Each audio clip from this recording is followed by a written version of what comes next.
feel like that's going to be important for later on. So Arkanishu looks like he's going green. He's got Plexocell, which isn't much help against the Frostbites, but if he goes ISO and Gauss Fabricator, then he doesn't have to click too much.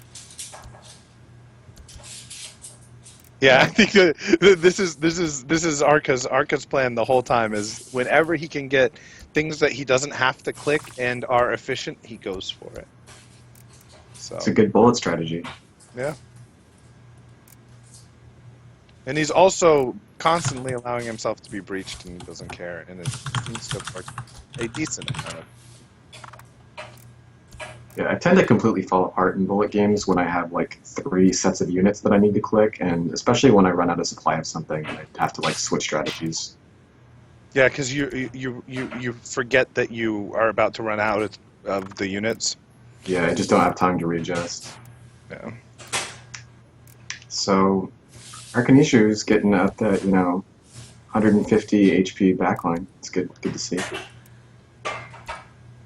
Yeah, I mean, I don't know what to say. It looks like the frostbite and Grimbotches won't be enough. Maybe.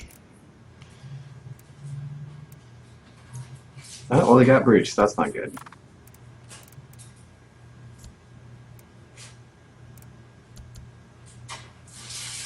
This is That one of probably those won't. situations where I wish Frostbite had 4 HP. So when frostbite becomes 4 HP, what would you change anything? Like the cost go up? I mean, this is just a joke, but amongst Prismata devs, we always have this sort of joke that if Frostbite had 4 HP, it would actually be a nerf because Frostbite would be weaker against Frostbite. Okay. Fair enough, because you can't kill the frostbite. Because here's the thing, right? So in this set, there's kind of, if you ignore the blue cards, there's kind of two strats. There's basically what Crash is doing, go red, get Frostbites, and there's what Arkanishu is doing, which is go green, get ISOs and Gauss cannons and the high HP stuff, and don't worry too much about the breaching. Uh, the issue is that Arkanishu doesn't have the ability to mix Frostbites into his strat because the Frostbites themselves, as well as the Animus, are fairly breach vulnerable. So even though Crash's strat is weak against Frostbites, it's difficult for Arkanishu to use Frostbites against him. So if the Frostbites somehow had high HP, then it would be easier for players sort of go that green breach me strat to use Frostbites as a weapon against their opponents. Fair Yeah, enough. that's a good point. I find that happens a lot with Endotherm, where the Breach Booth player goes for an Animus to get their Endotherm, and then they have this Animus that's sitting around doing nothing, and these Frostbites, which have lifespan 1, basically.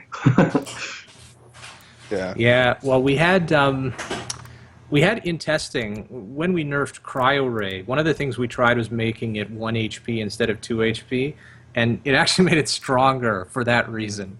Because effectively, like you had to get Cryo Rays because if you were behind in the sort of Cryo Ray race and you lost that race and your opponent breached you, they could kill your Cryo Rays. So it made it more important to get more Cryo Rays in Cryo Ray mirrors. And so I feel that Frostbite is sort of like that, where if you're in a Frostbite mirror, it's really important to get like a lot of them, Yeah. which Yeah, I it's think is also okay, but we it's don't want to also have too many important to units get them like that. first. Having like the frostbite tempo is also extremely important. So, do you think Arkanishu has any chance in this game? It doesn't feel like it. I'm Well, I not should really probably sure. leave a couple shutters back. I'm not sure what direction he's going because he's probably going to have a bad time with Drakes. His Apollo's going to die. So I guess he's just stuck making Shredders and Hannibals. Yeah.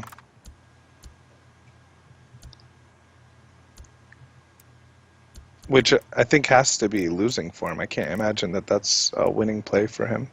Well, the Oh, Apollo survives he affected a another breach day. there. Yeah. This is the last turn, though.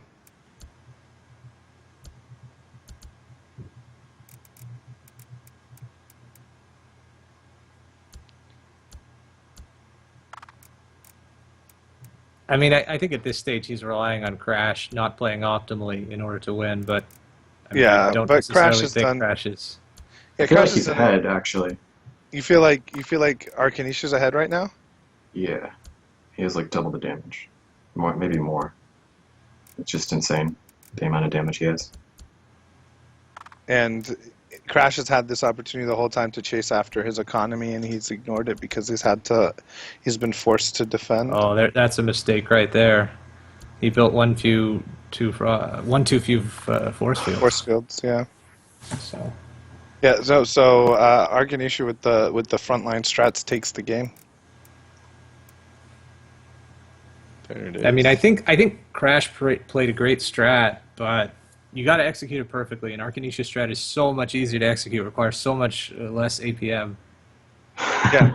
Well, Yeah. and that's the thing. Crash has been choosing, like, Crash has not altered the way he's played all day today. In other words, like if he was playing a 45-second game, or he was playing Bullet, the strategy, he doesn't restrict his strategy in that manner. But what he has done that's interesting is he's continued to play on because Arkanishu's been throwing games. So in situations that seem like in a traditional game where you know you have no chance and you would just resign, Crash has been continuing to play those games because he can trust that Arkanishu probably will make a mistake at some point that might let him back in. Yeah, you have some throw equity. Yeah. Yep. So Crash has been playing a lot of these games much deeper than I would have expected him to. So what is going on here? Why is the Yeah, I was polyball wondering if redeemer? Arkanishu is going to double Gauss Cannon to prevent that. He was a turn too late on doing it. Yeah. See, there's Frost Brooder in this set. Where's the Frost Brooder? Yeah, I know. Well, I think that the Frostbirder just, I mean, this is a classic breach-proof set, right, though, because you have Gauss Fab and you have Isocronus and you have, you know... Yeah, but Wild Crash Throw. went Vivids. So if you're Arkanishu, you should maybe try and put some breach pressure on if you can. Yeah. Oh, yeah. No, it does make... But the thing is that if he gets the Brooder, then he has to defend the Brooder, right? So... Yeah. Well, he should be defending his Gauss Fab anyways. If he's not going to defend his Gauss Fab, it's not going to last. How many I don't Gauss... think he Gauss Fab gets is it for breach another vulnerable. turn. Huh? I don't think Gauss Fab is vulnerable. Is breach vulnerable. Well, early on, it's much higher value to kill it than kill ISOs or Gauss cannons. Like here, I think you'd want to kill the Fab, wouldn't you? Yeah, with five more Gauss cannons being made, you know. I don't know. Isn't it's- it better to kill wild drones? Well, yes, this is true. Well, But how Yeah, does he defend probably. if he's killing wild drones? I think that's the dilemma that Crash ran into last game too, when Arkanishu went breach proof. Is he had to find a way to defend, and because he was trying to defend, he ended up, hurting himself. well, I think Arkanishu's got this one. Yeah, I think so too. But I think Crash, yeah, I think Etherlamo is right. The wild drones should come before the Gauss Fab, and then that before the Gauss cannons and ISOs, depending on the HP. On how to defend that. The order in which to destroy things once you've breached.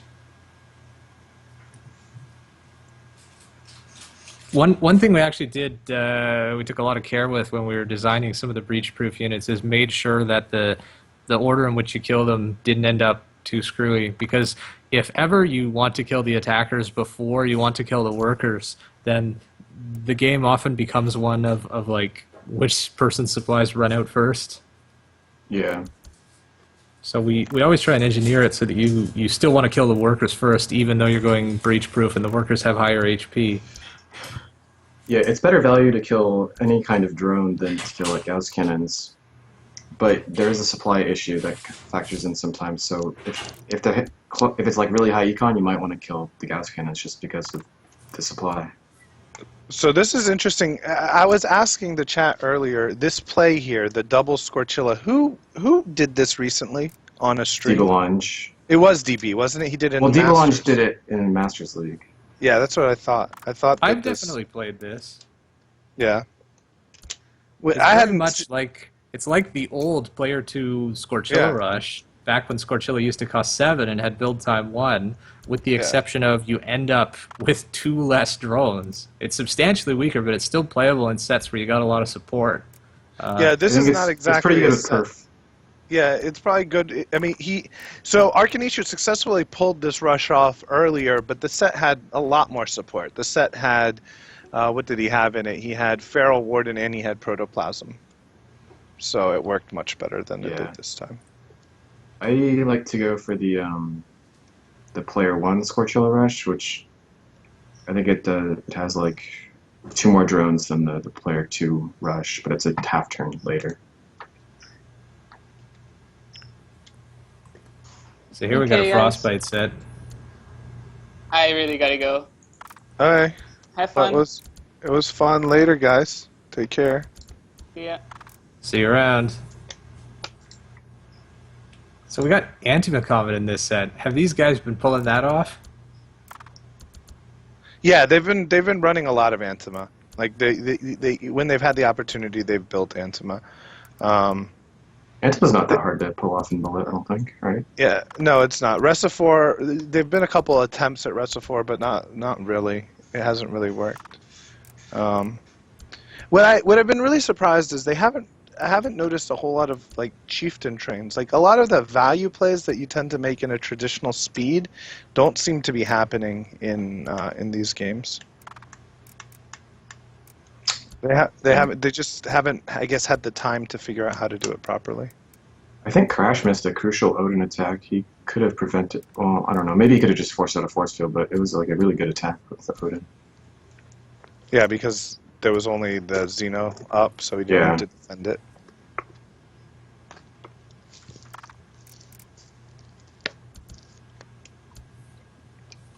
With Energy Matrix in the set, you often want to be in an attacking position with your Odin because it's not providing any absorb value. Yeah. Yeah, But- I don't know if I don't think I'd even go for Odin this set because there's Energy Matrix.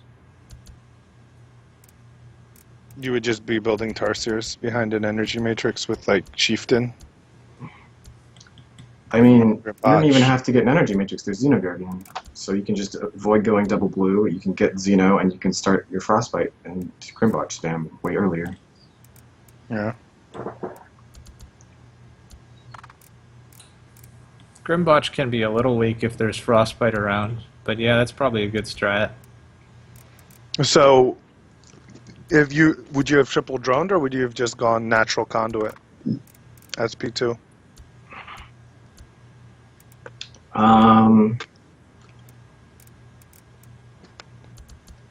I probably would have gone triple drone. Yeah. I mean, with P2, you got the sort of one-turn delayed natural conduit if you triple drone. Yeah, yeah. No, it's always very Yeah. nice. I think you just need a few more drones to support the tech that you have. Or that you want, since you want all of them, and you probably want Antima if you're going that way. You should be Yeah. able to Antima before you can Odin. Before he can Odin. Yeah. So this is a Zamora set. This We've seen looks a like lot a of- really slow set. No, every time Zamora's been in the set, they've rushed it. So this is something that we've seen all day long. As anytime Zamora's been in the set, it's been rushed. It's actually, you suggested it a while ago, Elliot, and it's actually pretty hard to defend. Well, in slow games, I think getting out the Zamora early is almost always correct. Like as player 2, I often open, drone conduit, then double drone Zamora. Yeah. That's pretty strong. And as player 1, you can either, you can do drone into double conduit into Zamora, which works out more nicely if you have wild drone because you get an extra gold so you can Zamora drone on your third turn. Or you can play drone into drone conduit and get the Zamora half a turn later. But in this set, there's hardly anything that's really pressuring. I mean, maybe there's a Frostbrooder. I don't know about Resifor. I think Resifor could actually be pretty good because there's a lot of defenders, there's also a lot of stuff that eats your drones, so maybe you lose all of the advantages of using those units if you want to go Resifor. Yeah. So I mean, but